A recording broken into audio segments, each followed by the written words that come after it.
नंद नगरी नाम का एक राज्य था जो अपने खूबसूरत और हरे भरे जंगलों के लिए जाना जाता था।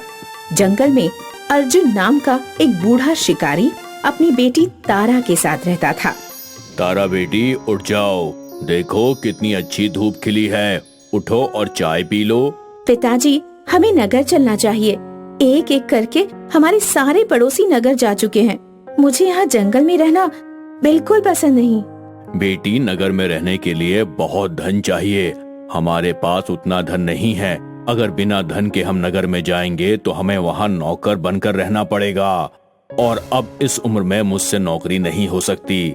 मैंने जिंदगी भर शिकार किया है, इसके अलावा मैं कोई और काम नहीं कर सकता। एक दिन एक कबूतर कुछ पर्चे अपनी चोंच में दबाकर आकाश में उड़ा जा रहा था। एक पर्चा तारा के आंगन में गिरा। तारा ने पर्चे में पढ़ा कि जो भी राजा को जंगल में रहने वाले भयंकर जंगली भैंसे के सींग ला कर देगा, उसे 10,000 सोने के सिक्के इनाम में दिए जाएंगे। तारा ने पर्चा अपने पिता को दिखाया और उनसे जिद की कि वो ये इनाम हर हालत में जीतें, ताकि वे लोग नगर में जाकर रह सकें। ठीक है बेटी, तुम्हारी खातिर मैं ये करूँगा। अर्जुन तीर चलाने में उस्ताद था। वह जंगली भैंसे की मान के पास पहुंचा और भैंसे के बाहर निकलने का इंतजार करने लगा। भैंसे के 1-1 फुट लंबे तलवार जैसे नुकीले सींग थे। वह सप्ताह में 6 दिन सोता था और 1 दिन भोजन के लिए अपनी मान से बाहर निकलता था। 6 दिनों के इंतजार के बाद जब भैंसा बाहर आया तो अर्जुन ने उस पर तीर चलाया, लेकिन भैंसे की पत्थर जैसी मोटी चमड़ी पर तीर का कोई असर नहीं हुआ।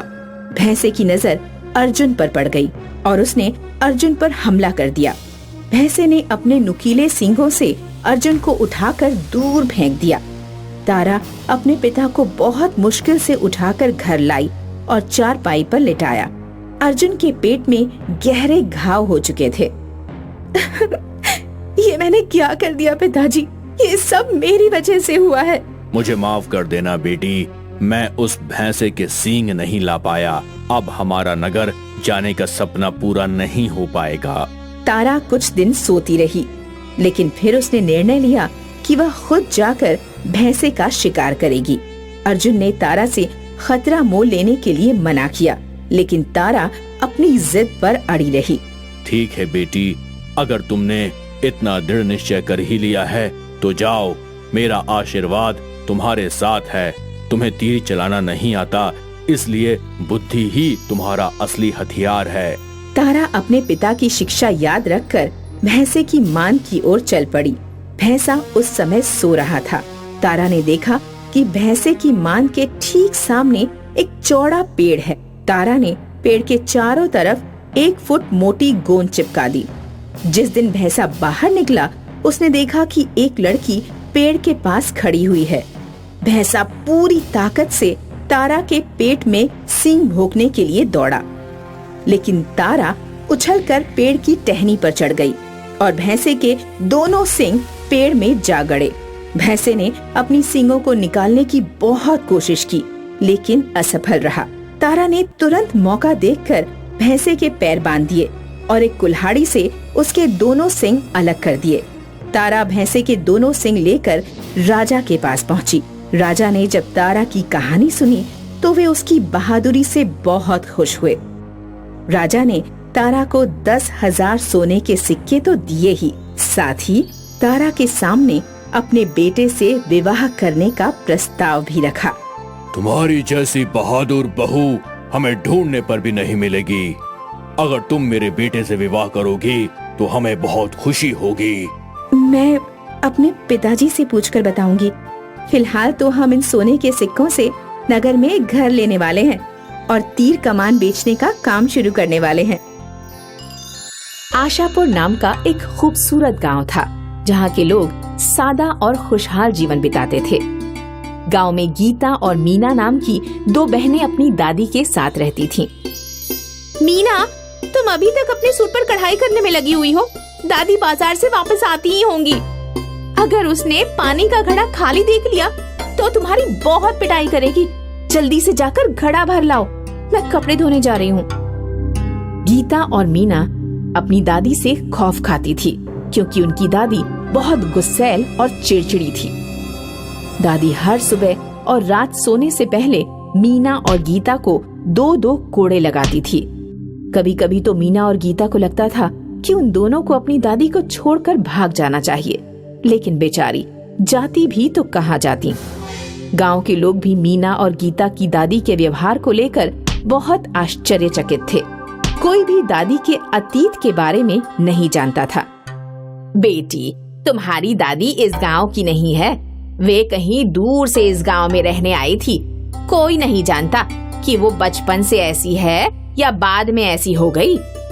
गीता और मीना की दादी रोजाना सुबह सैर करने जाती थी और सैर से लौटने के बाद वो गीता और मीना को 2-2 कोड़े मारती।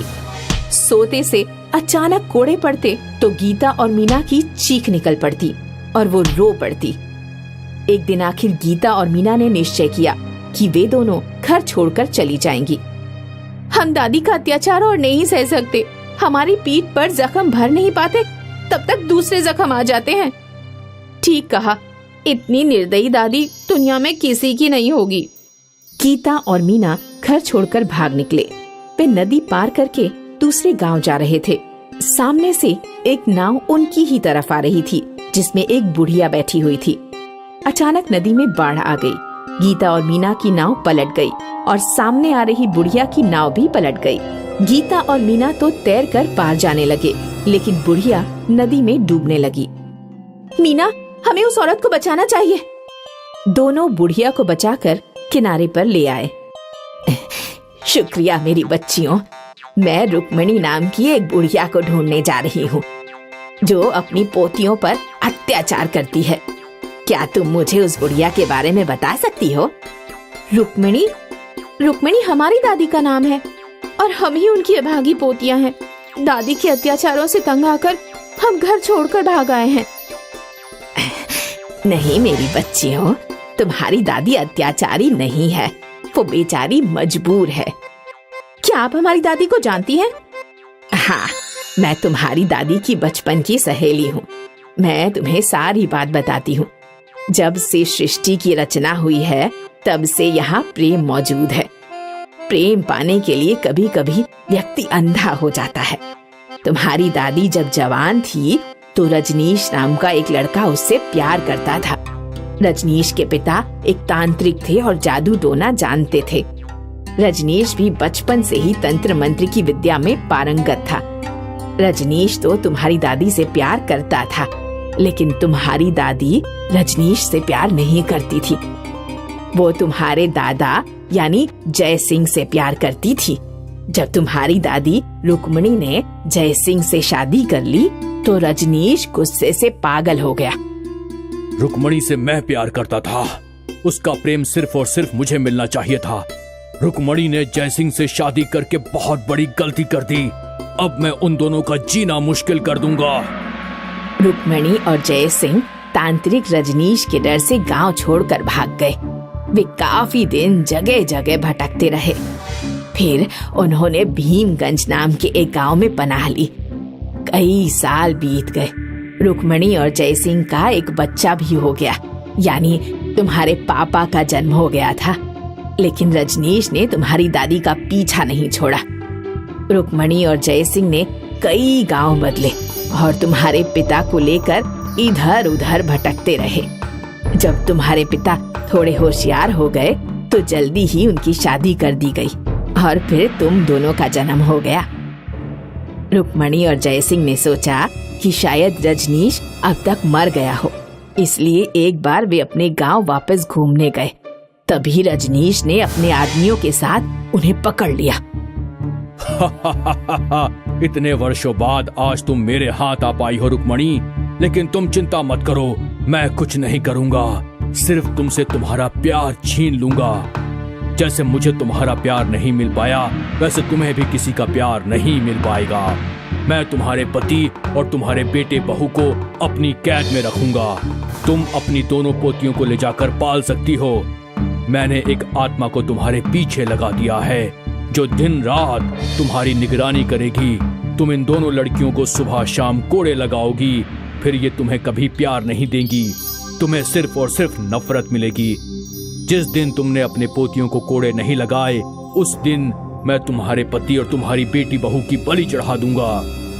इसीलिए ही तुम्हारी दादी तुम्हें कोड़े मारती है और नफरत करती है, ताकि तुम्हारे माता पिता की जान बची रहे। तो अब हमें क्या करना होगा? रजनीश मर चुका है, लेकिन वो आत्मा जिसे रजनीश ने तुम्हारी दादी के पीछे लगाया था जिंदा है।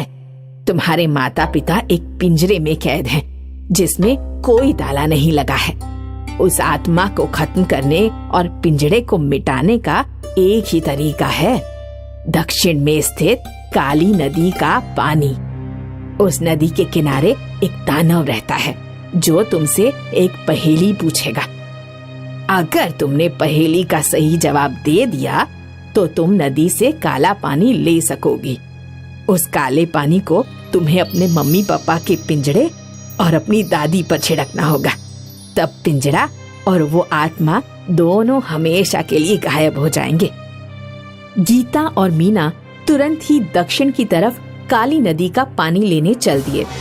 उन्होंने देखा एक बहुत बड़ा दानव नदी किनारे बैठा है। दानव जी, हम नदी का पानी लेने आए हैं।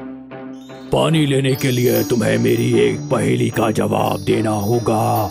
यदि तुमने गलत जवाब दिया तो मैं तुम दोनों को नदी में डुबा दूंगा। बोलो, पहेली पूछूं या नहीं पूछूं? हाँ, हम तैयार हैं, क्योंकि हमें अपने माता पिता और दादा दादी को नई जिंदगी देनी है। आप पहेली पूछिए। एक गुफा में 32 चोर, दिन भर करते काम, रात को वे करते आराम। बोलो, इनका क्या है नाम? दांत। सही जवाब। तुम नदी का पानी ले जा सकती हो। गीता और मीना ने मटके में काली नदी का पानी भरा और उसे लेकर सबसे पहले अपनी दादी के पास पहुंची। दादी पर जैसे ही उन्होंने पानी डाला, पास ही में एक आत्मा उन्हें दिखाई दी, जो जलकर मर रही थी। फिर वे पानी लेकर अपनी मम्मी पापा और दादा के पास पहुंचे और उन्होंने पिंजरे पर पानी डाला। पिंजरा अचानक गायब हो गया। इतने सालों बाद रुक्मणी अपने पति, बेटे और बहू से मिलकर बहुत खुश हुई। उनका परिवार अब खुशी से और एक दूसरे को प्यार देकर रहने लगा।